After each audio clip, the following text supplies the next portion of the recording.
Today we're going to talk about The Great Gatsby by F. Scott Fitzgerald. This particular video is going to be an introduction before you start reading. So let's start off with the author, F. Scott Fitzgerald. He was born on September 24th in 1896 in St. Paul, Minnesota. Now, he's considered an intelligent child, but he did poor academically in school and was sent off to a New Jersey boarding school. Once he graduated from there, he enrolled at Princeton University in 1913 out east, but academic troubles and apathy plagued him throughout his time at college, and he never graduated. Just before then, he did enlist in the Army in 1917 because World War I was raging at the time. Now, America only was in the war from 1917 to 1918, so just as he got trained up and ready to be shipped out, World War I ended. So even though he's considered a World War I veteran, he didn't actually serve at a battlefront. Now, he was stationed at Camp Sheridan in Montgomery, Alabama, and that's where he's going to meet and fall in love with a wild 17-year-old beauty who was local named Zelda Sayer. Now, with the publication of his first novel, This Side of Paradise, in 1920, Fitzgerald became an overnight literary sensation, and that's when he and Zelda Sayer are going to marry. You're going to notice with his novels, such as This Side of Paradise and, of course, with The Great Gatsby, most of his work is semi-autobiographical. If you read short stories or novels by F. Scott Fitzgerald, you're going to notice a lot of the author in his characters. So Fitzgerald was considered the spokesman for his generation of the 1920s, and by extension, he and Zelda were incredibly famous. They traveled throughout the world. People wanted to party with them. People wanted to hang out with them. Now, Zelda came from money.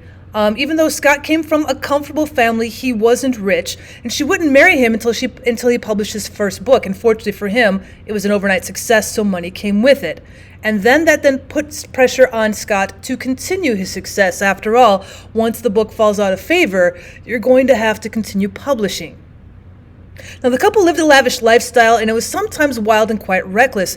In the 1920s across the United States, there was prohibition going on, which meant you couldn't go out to a bar and legally buy a drink. Now, of course, that doesn't mean alcohol wasn't easily obtainable. There were wild parties, and people kind of lived like there was no tomorrow. They also lived in Europe for a period of time, and during this point in time is when they start seeing some turmoil in their marriage. Because they both would drink and party heavily, there was constant stress from that.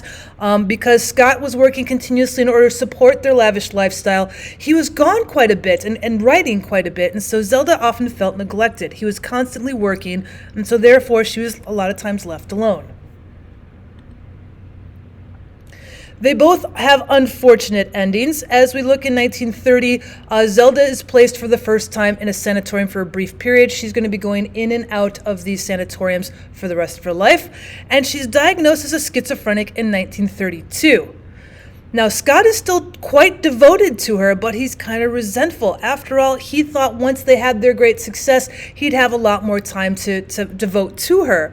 And unfortunately, once she goes into the mental institution, she's never coming back. Now, there was a fire in 1948 at that mental institution. By this point in time, she'd been in there for 16 years. She unfortunately dies in that fire, and she's seen as a very tragic icon. Now, she seemed to also feel that she was oppressed by her husband, and so some people hold her up as a feminist image. As for Scott, he struggled with his drinking throughout his life, which is going to leave him in poor health. His wild drinking binges that he learned how to do in the 1920s, he just couldn't get over, and he continued to drink through his life. Because he was not quite able to get the same success he got after his first two novels, he went to work in Hollywood. He thought that was degrading, that he was writing for movies and then for television shows and for radio. He thought he should be able to continue writing the great American novels. Because of his stress and because of his drinking, he dies of a massive heart attack in 1940, and he dies thinking he'd been a failure.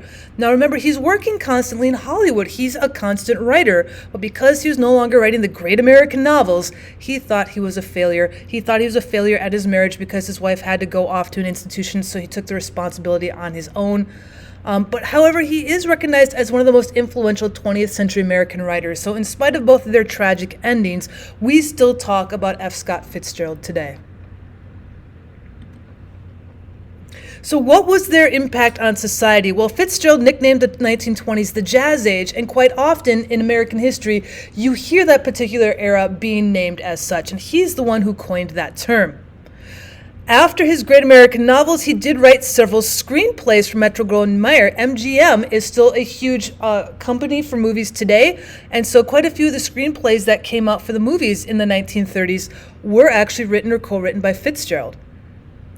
He created The Great Gatsby, which is critically said to be the most accurate social description of the 1920s. If people want to kind of learn more about what the 1920s must have been like for the different stratospheres of being upper class, middle class, and lower class, people like to point to The Great Gatsby and say, you want to know about the 1920s? Go read this story. So what was the 1920s like? Well, Prohibition was in effect. And so if you were going to bootleg, if you were able to get alcohol into the United States and sell it, you became a millionaire almost overnight. People were going to pay anything to get proper alcohol. There were also going to be bars that were not legal. People would hide them in their homes, in barns. In the cities, they'd hide them in basements. And those were called speakeasies. So even though alcohol was banned, it was still very available for people to buy, and it was more expensive at this point because you had to hide it. So it made millionaires out of the people who could get the alcohol. The violence of World War I left America in a state of shock. After all, the World War just happened right before the 1920s, and the generation that fought the war turned to extravagant living to compensate. After World War I, where they were going through rationing, where people felt like they'd lost quite a few people, they thought that they would turn to extravagant living to kind of forget the pains and the trials of the late 19-teens. Because previous to World War I, there was these time-worn values and conservatism. It was a progressive era before then, but as you start getting into the 1910s, the 19-teens, the values of considering there are certain places that people are, there's certain expectations for women, there are certain expectations for race, there's certain expectations for the rich versus the poor. All of those were turned on their ear. All of a sudden in the 1920s, it did not matter what race, what class, what gender, what economic background you had. Everybody wanted to live the same reckless life. And it was helpful that the economy was in a boom. Since our economy started chugging along with World War I, industry picked up. There was a lot of money to be had. So our economy was in a boom, and so people wanted to spend money. Speaking of gender, because we had women who were rebelling against the fashion and the social norms they'd seen previously, we have a term for a lot of those women, and they're called flappers. Women are now marrying at a later age, and for the first time, they are drinking and smoking in public. Norms previously would have women having to go off and marry and becoming mothers and wives very quickly and never doing anything naughty in public like drinking and smoking. And there were dances that a lot of women would go to, and they would learn, and the most popular one was known as the Charleston. As you can see, my flapper in purple, she is dancing the Charleston. Our setting for our story of The Great Gatsby, we have a couple of places. You're going to see West Egg and East Egg. West Egg is where our main narrator, Nick, and your main character, Jay Gatsby, live. And that place represents new money. These are going to be people who have just earned, they've worked for their money, and this is where their mansions are going to be built. East Egg is where Daisy and Tom are going to live. That is considered the more fashionable area. If you have old money, you inherited it, your family's had it for generations, you live in East Egg. You don't want to live with people who actually had to earn their money. Now, the city is New York City, and the characters have a tendency to go there for work and to go there for play. I mean, you've got these great mansions out on Long Island, but you want to go into the city in order to spend money and go to parties and to drink. Some of us still, because we're in West Egg, we have to work, so Nick is going to have to go to work in New York City. Anything goes in New York City. There's also the Valley of Ashes, which is between the city and the eggs. And that is where Wilson's gas station is. It's an absolute desolate wasteland. When we talk about Nick and Gatsby and Daisy and Tom, we're talking about the upper class or the middle class society, people who have money and jobs. When we get to Wilson's gas station in the Valley of the Ashes, the lower income people are going to have to live somewhere, and they are in the least desirable section called the Valley of the Ashes. And so here we have a map, and if you take a look at Manhattan and the Bronx, the Westchester County area, that's going to be New York City. And so in particular, when they talk about the city, Nick and his friends are going to Manhattan. And you can see there is the Queensboro Bridge, and there is a road that leads off into Long Island. You also happen to have the Long Island Railroad, which we're going to be on come in Chapter 2. And so those are the two ways to get into town. As we leave Manhattan and Queens and Flushing, we start getting out to East Egg and West Egg, where we now have room to build all of our mansions. So that is where our story takes place. We have Daisy and Tom out in East Egg, and then across the bay you've got Nick and Gatsby, and they can see Daisy and Tom's house, so they're in West Egg. And then they take the train or they take the road with their car into Manhattan, and that is the city, New York City. So where is our author in The Great Gatsby? Well, we see him quite a bit in two characters. We see him in Nick Carraway, the man that he was before he became famous. He's a thoughtful young man from Minnesota, educated in an Ivy League school such as Princeton.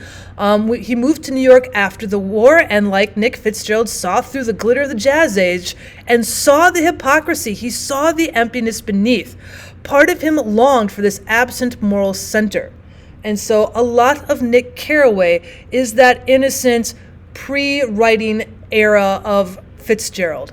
And Jay Gatsby is going to represent his more exuberant side. Once he becomes rich and famous, and once he has to do extravagant things with Zelda Sayer, that's going to be the Jay Gatsby that Fitzgerald is. So we have a sensitive young man who idolizes wealth. He falls in love with a beautiful young woman while stationed at a military camp in the South, and he falls into a wild and reckless lifestyle of parties and decadence because he's trying to please the woman he's in love with. Jay Gatsby and Daisy are F. Scott Fitzgerald and Zelda.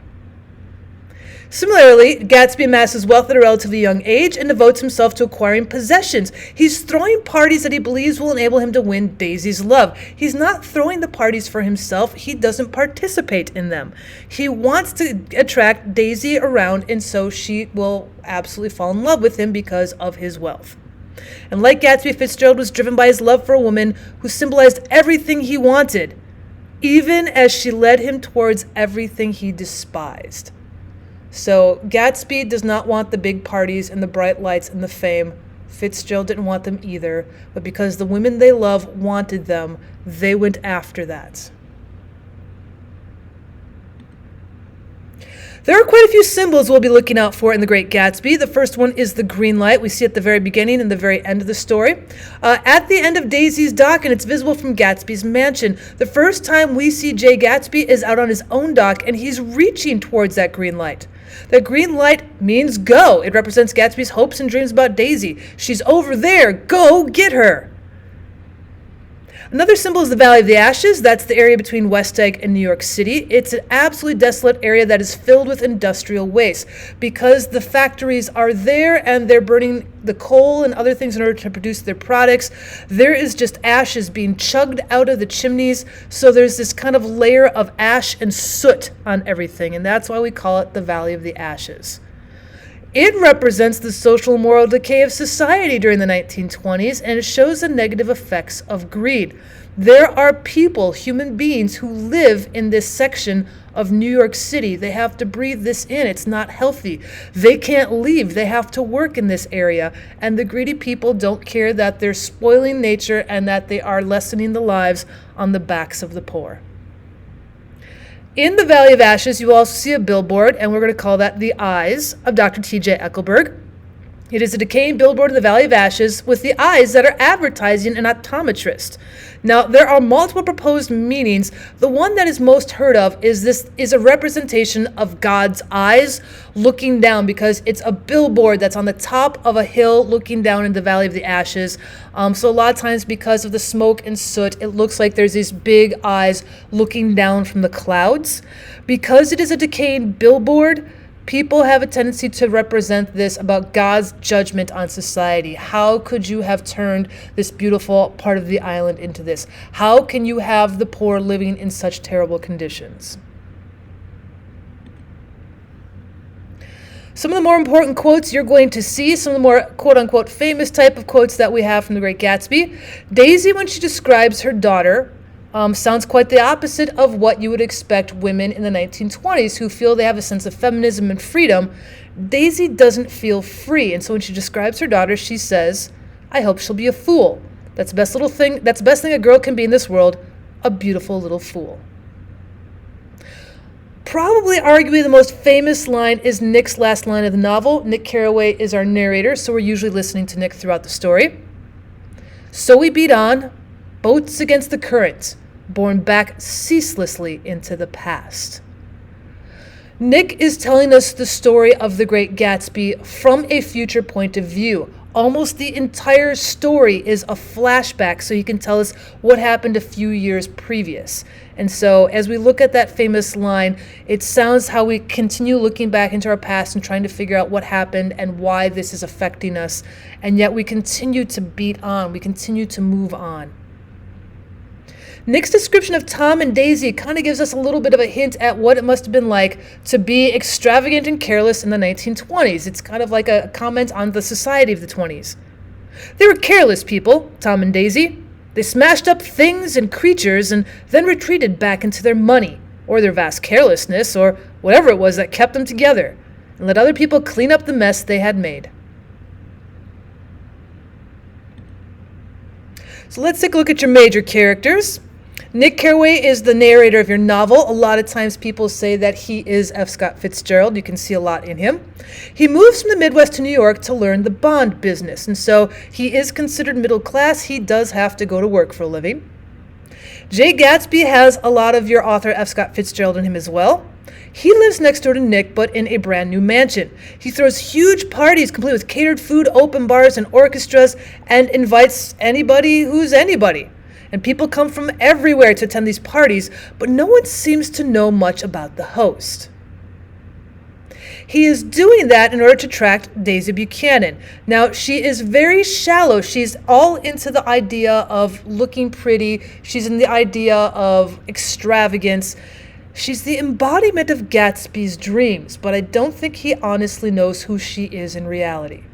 She has a husband, Tom Buchanan. He's a cruel man who lives life irresponsibly. Tom has inherited his millions, his money. He is an educated man, but he's always been allowed to have whatever he wants. He's always had authority and power, and he's going to use it over the people who are around him. Jordan Baker is Daisy's friend. She's cynical and she's conceited. She cheats at golf. She's a professional golfer, and she cheats and gets away with it. So you can see how she takes a negative tack towards life because she gets away with things as well. And she wants Nick to go out with her. She wants to have a guy next to her, a guy that she can go on dates with so she's not alone. But she doesn't want him to fall in love with her. She doesn't want a permanent relationship. And we'll also meet Myrtle Wilson. Tom has an affair with this married woman, so she's married to George, and Tom, remember, is married to Daisy. So these two have a love affair, but then Tom's going to abandon her after he becomes bored with her. Myrtle's not gonna like that option. There are quite a few themes. You might want to watch for only a couple at first, but as we continue through the story, you might want to watch out for all of them. Hope. That green light across the bay that Gatsby's fixated on, that is on Daisy Buchanan's dock. It's the embodiment of his sole goal in life. He wants to have a reunification with Daisy. And so he does everything in the hope that he'll win over Daisy. Now remember, she's married to Tom. Tom, who's quite controlling and quite powerful, but he has this hope. Someday he and Daisy will be back together. Success. Gatsby felt the only way he would win Daisy was through his money. And so we see Tom feels he's got a sense of power and success because of the money that he's inherited. And Gatsby's going to feel he's just as powerful because of the money that he has earned. Of course, because money is the thing that's making the world go round here, there's a lot of ignorance as well. The characters have little self-knowledge and even less knowledge of each other. They're looking at just the shallow outside forms. Do you have money? Do you have mansions? Who do you know? What parties do you go to? We're not looking at their actual personalities, and so there's a lot of ignorance towards one another. The sense of judgment. Nick is going to be giving us his bias. He's a biased narrator, and he's going to misinterpret the advice of his father that he gets at the beginning of the story. He tells us he's going to try to not judge people throughout the story. That's not going to happen. He's totally judging people throughout the story. We're also going to see a lot of disillusionment. That was one of the major keys in the 1920s and the Jazz Age, is that a lot of people were living only life for today. And so when we have somebody like Gatsby who dreams of getting back together with Daisy, even though she's married and has a daughter, he's sure because it's his dream and he's got the money that she wanted in the first place, he's pretty sure that it's going to happen. And he's not taking into effect that Tom and a daughter and a whole household is in the way. And then lastly, the sense of morals. The morals of people with great wealth seem to be less than desirable, but many times more socially accepted than the lower classes. We're going to see a couple of deaths in the story, and it's not going to happen to the disillusioned, ignorant people. And so usually people like Nick have a tendency to feel a sense of disillusionment, and their morals are going to be changed by the end of the story, because there are going to be people who get away with murder. So what are some of our theme lessons? You're going to notice that money cannot buy happiness and you cannot relive the past. Both of these themes are going to come up almost word for word in the story, but you're going to hear them from the opposite point because we have such hope that we can continue on with our past life. If dreams are too fantastic and reality cannot keep up with ideals, your dreams are not going to be fulfilled. You can't just live a shallow life. You've got to control your reality. And so if you're not taking reality into context, it's not going to happen. Life is a paradox. Aspects and attitudes seem to contradict. Sometimes when people think you can buy happiness with money, and there are certain times where perhaps in a short-term span you can, in the long term it doesn't work that way. Sometimes you might be able to relive the past. You might be able to recreate an event, but you can't go back and actually relive the past. And so you're going to see a bunch of paradoxes here where one thing is being said or one thing is being expected, and the reality of it is not fulfilling it. Lastly, let's talk about the narrator. We've got this first-person peripheral narrator because Nick Carraway is an interesting character. He's not the main character. He's looking back in a flashback to the entire story, and he's giving us his judgment on what happened. So we're going to call that a peripheral narrator. He was there.